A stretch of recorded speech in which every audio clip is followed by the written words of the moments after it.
80 años de música y compromiso social. De las aulas al teatro profesional.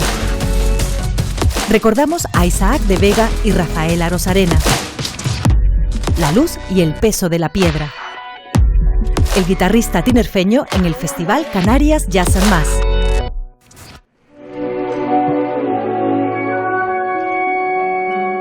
Con 80 años de historia, la Orquesta Sinfónica de Tenerife es uno de los grandes referentes culturales del archipiélago.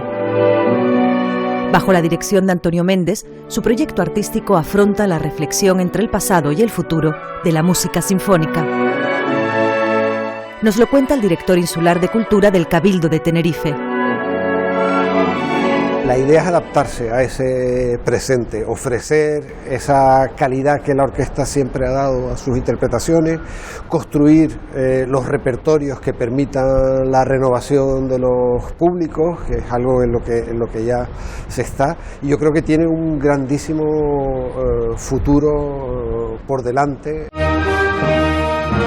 La orquesta cumple con esa función que tiene la cultura en el contexto social, en el que enfrenta a la ciudadanía constantemente con el presente de la creación. Tanto en el ámbito cultural como en el espacio social, la orquesta tiene garantizados otros 80 años de actividad. Su compromiso con la sociedad tinerfeña ha llevado a la orquesta a emprender varios proyectos de carácter social. Desde hace años ya viene buscando esa salida hacia el espacio social, los conciertos en familia, pero también sacar a la orquesta del espacio de su casa, que es el auditorio, y llevarla a otros lugares.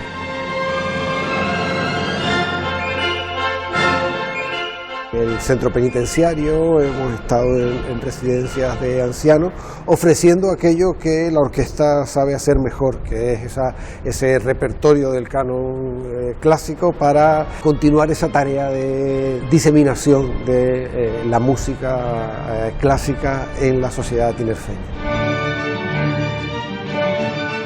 El Festival Internacional de Música de Cine o el de Música Contemporánea de Tenerife son algunos de los muchos eventos en los que colabora la orquesta. Este año, además, también lo hacen con el Festival Canarias Jazz and Más. Es otra de las músicas que requieren de todo el conocimiento de una orquesta, y es una forma de ponernos como orquesta en zonas de resistencia, en lugares en los que tenemos que generar nuevos esfuerzos y nuevos compromisos con el espacio musical. Yo creo que es en esa medida en la que se piensan las colaboraciones, que además permiten ofrecer a la ciudadanía un servicio aún mayor alrededor de la música. Y también lo harán en la edición de este año del Festival de Música de Canarias, con un concierto en Tenerife y otro en Gran Canaria.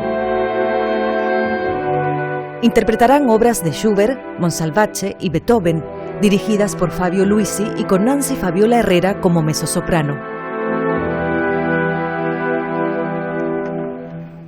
El lema de la orquesta es Soy Sinfónica, al que este año se suma el de Siempre Contigo. Hemos estado siempre con la ciudadanía, no paramos, dimos continuidad, fuimos de las primeras orquestas que comenzaron a dar continuidad a sus temporadas, y se ha hecho un gran esfuerzo de la mano del auditorio y de los protocolos del auditorio para poder mantener la actividad a lo largo de todo el año. De ahí que hayamos decidido reforzar esa idea de compromiso de la orquesta con la música, con ese lema.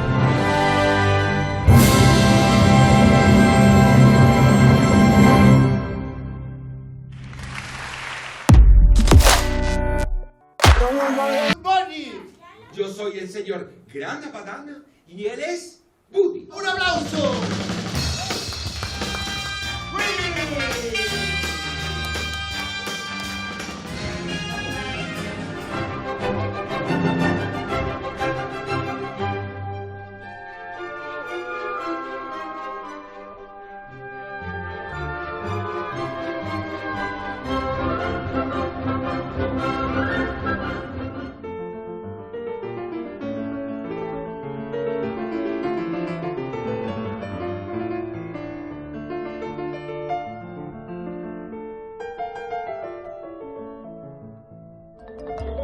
She was not taken seriously by the establishment. Not only was she a woman, she was also Japanese.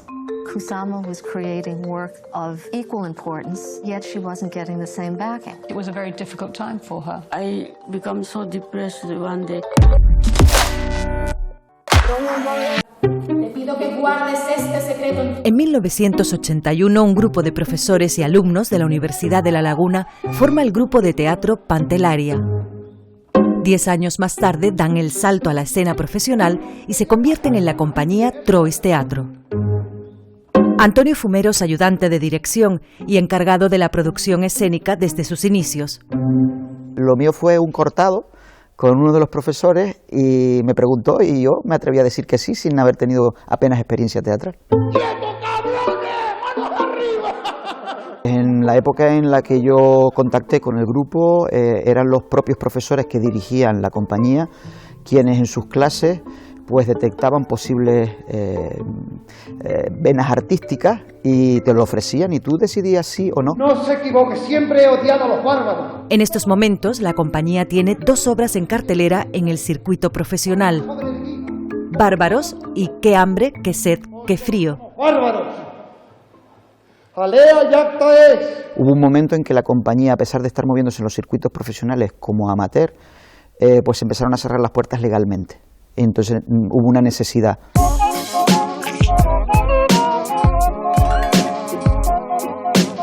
Si tú como amateur sigues trabajando, llega un momento en que el oficio está y te conviertes en profesional. La compañía La Troupe, que viene de participar en el tercer Festival de Teatro No Profesional, con Mi nombre es Macbeth, es la sección universitaria de Trois Teatro, que lleva a cabo un programa de formación para estudiantes. Llevo 30 años formando a niños y jóvenes en teatro independientemente del trabajo escénico. Creo que ahora mismo estamos en un momento extraño. Están ocurriendo cosas como que el teatro es cosa de niñas y no de niños. Creo que hay una pequeña crisis entre los jóvenes de cara, por lo menos hacia el teatro. No sé si el resto de disciplinas artísticas ocurre lo mismo. Mira, el mundo iría de maravilla si no hubiera gente que tiene que liarlo todo. Antonio Fumero es también miembro de la Red Internacional de Cuentacuentos, disciplina que forma parte del programa de formación de los nuevos actores.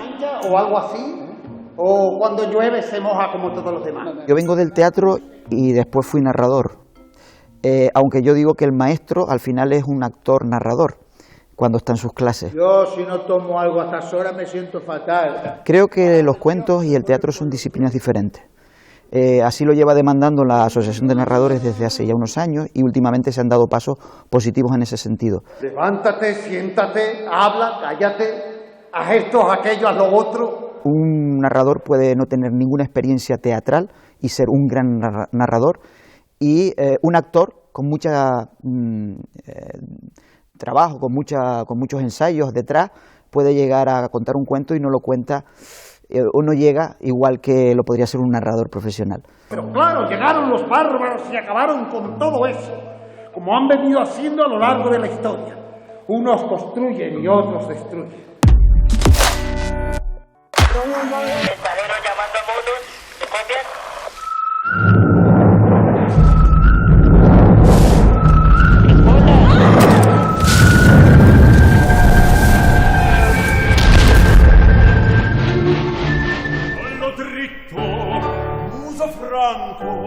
Un gran casco, un gran turbante, molto onore, poco contante, poco contante, poco contante.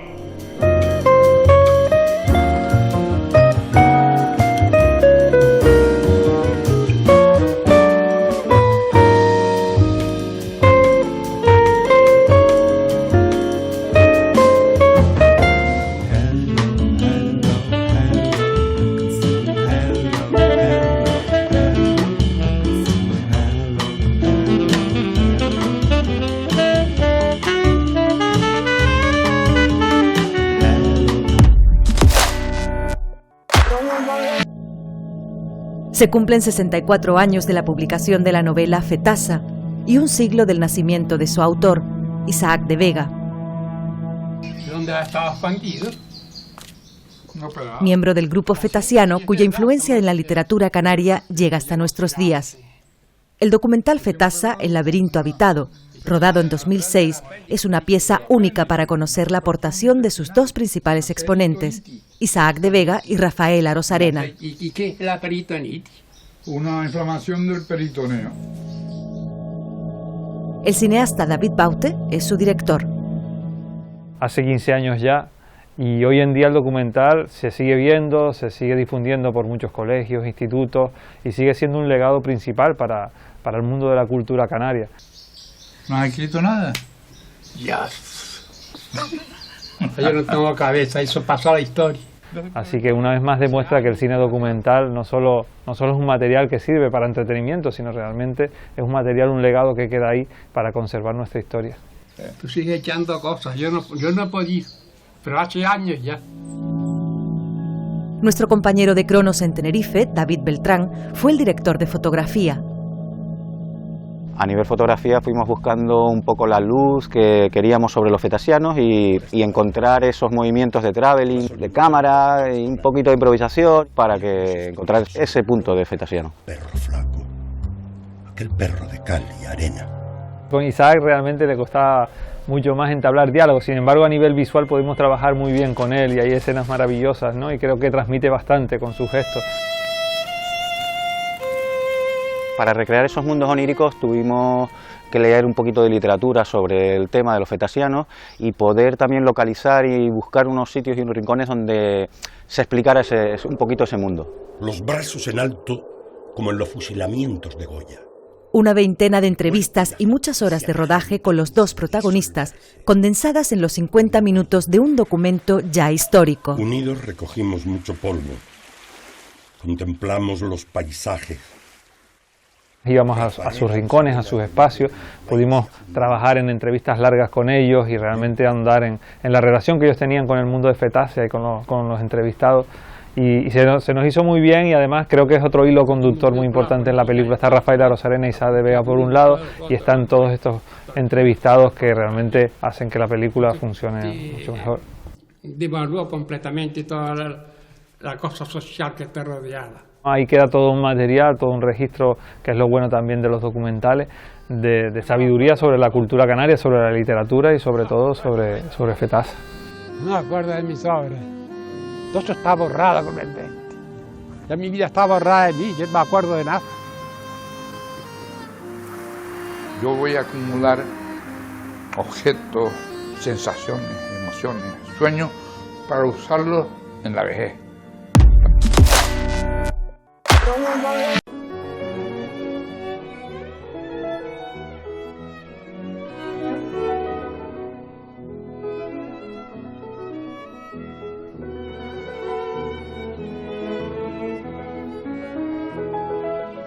Que es testigo de un eterno amor, con su palidez ella traiciona, valiéndose del bello fulgor.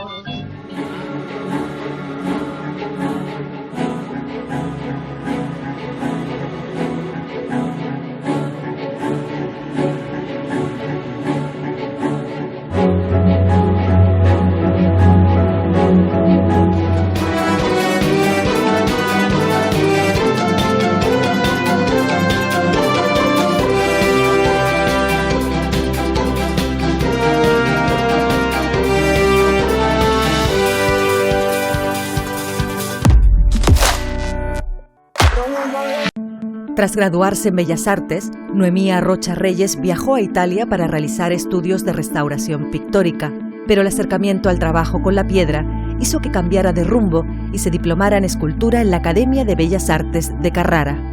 Siempre empiezo a trabajar a través de bocetos y a partir de ahí, una vez que tenga la idea clara, después los paso a pequeños y después ya empiezo a trabajar sobre la idea definitiva. Si son cosas muy grandes, pues tengo que hacer esbozos, además de hacer unos dibujos generales y unas marcas generales, y después ya empiezas a cortar para esbozar la pieza con la radial. y a medida que empiezas, vas llegando a los puntos básicos de la pieza que va a ser definitiva, pues vamos ya hasta la finitura y entonces ya empiezo a trabajar pues con martillo preneumático hasta llegar a trabajar solo con la abrasión, si me da por acabar con un pulido limpio.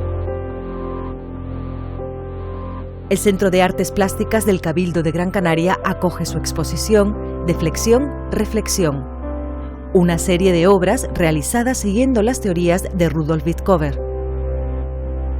Sigo las teorías de Virchow porque, en cierto modo, yo me he formado en esa estructura. Es decir, yo tengo mis maestros canteros o maestros clásicos donde nos hemos basado siempre en unas tradiciones y en una formación clásica. Y siempre se basa sobre la idea del proceso, del trabajo.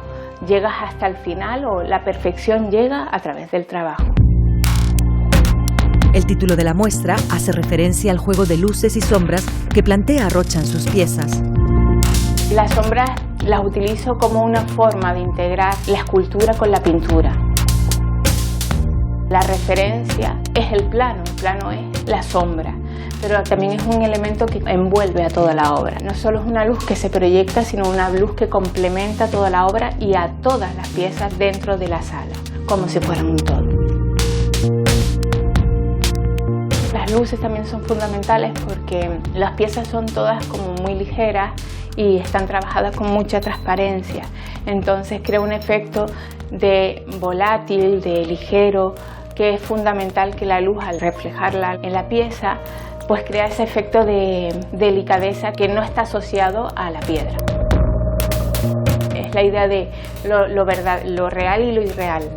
Cuánto de verdad hay y cuánto de mentira. Es decir, la piedra es algo pesado, o eso tenemos nosotros en mente, y en realidad aquí se vuelve ligero y delicado. Y eso también lo conseguimos gracias a los efectos de la luz.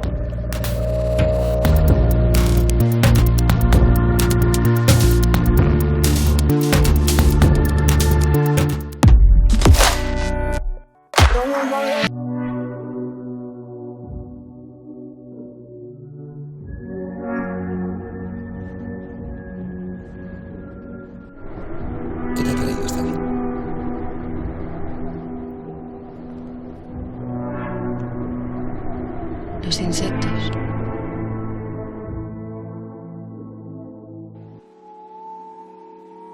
La fotógrafa alicantina Romina Belda aborda en sus trabajos temas como la identidad, la pertenencia a un lugar y la memoria. Su exposición Ausencia, actualmente en la Casa de los Coroneles, explora a través de 16 fotografías su entorno familiar y los espacios de su infancia. La artista retrata lugares y personas que forjaron su carácter y sentido de permanencia, indagando en temas como la pérdida, los rituales del trabajo y la ausencia. Su propia madre aparece en varias de las imágenes como símbolo de la herencia, tanto de la tierra en la que creció, como de los valores de responsabilidad y esfuerzo.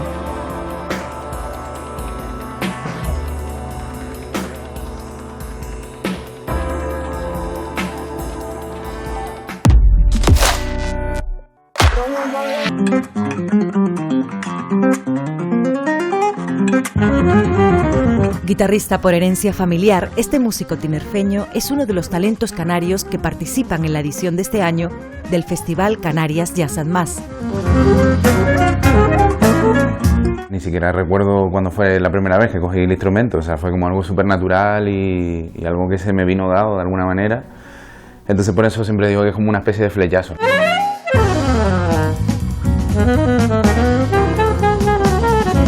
No me resultó un esfuerzo realmente engancharme a la guitarra. Luego quizá pues sí que es un esfuerzo estudiar todos los días un poco para mejorar técnica y mejorar todos esos aspectos para, digamos, tener un buen sonido y poder comunicarte bien con este lenguaje, ¿no? Mi conexión con la guitarra yo creo que viene un poco desde pequeño, ¿no? Porque mi padre es músico, lo sigue tocando actualmente también. Realmente él fue el que, digamos, de alguna manera un poco me inspiró para ser autodidacta y porque él lo consiguió, digamos, ¿no? De alguna manera. Sí que es verdad que yo he cogido algunas clases externas con algunos profesores que me han gustado, ¿no? Como puede ser Miguel Manescau o Juan María Vidal, pero realmente que yo creo que el tema de ser autodidacta viene también de una curiosidad interna y querer saciar esa curiosidad haciéndote preguntas a ti mismo. La técnica y la emoción y la expresión, digamos que son cosas que te tienes que trabajar bastante para hacer, digamos, esa conexión entre la parte técnica y la parte emocional, ¿no? No hay que olvidar que la música es un lenguaje y yo creo que lo importante es intentar conectar esas dos partes para un poco tener o disponer de toda la libertad posible, ¿no? Para poder expresarte. Su primer trabajo en solitario es el LP Colors, una síntesis de estilos musicales que lo han influenciado en su manera de componer. Hice algunos viajes a Brasil, algunos viajes un poco fuera, a Nueva York, etcétera, un poco para impregnarme de todas esas ideas musicales, ¿no? Y luego llevarlas al disco. Y yo creo que precisamente por eso siento que el disco tiene todas esas mezclas, ¿no? Y es una fusión realmente de todas las músicas. Para este festival de jazz voy a contar con los músicos que casi siempre suelen estar conmigo, tanto en el disco como en el directo.